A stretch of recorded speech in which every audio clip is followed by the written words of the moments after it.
রাজধানীর গুলিস্তান থেকে আনুমানিক ৬০ লাখ টাকা মূল্যের ৬০০ গ্রাম আইস সহ একজনকে গ্রেফতার করেছে মাদক দ্রব্য নিয়ন্ত্রণ অধিদপ্তর। গ্রেফতারকৃত মাদক ব্যবসায়ী ভোলা জেলার তোফাজ্জল হোসেনের ছেলে মনিরুল ইসলাম। সে দীর্ঘদিন যাবৎ মাদক ব্যবসা করে আসছিল।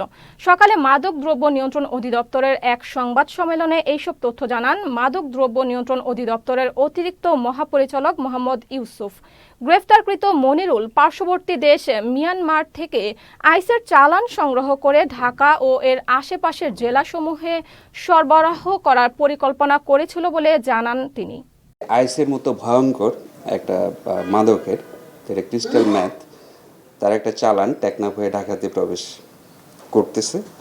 এই তথ্যের ভিত্তিতেই আমাদের অভিযান পরিচালিত হয় এবং সেখানে গুলিস্তান এলাকার নিউ রাজধানী হোটেল অ্যান্ড রেস্টুরেন্টের সামনে এই অভিযানে আমরা একজনকে আটক করি এবং তার কাছে ৬০০ গ্রাম ক্রিস্টাল ম্যাথ উদ্ধার করা হয়।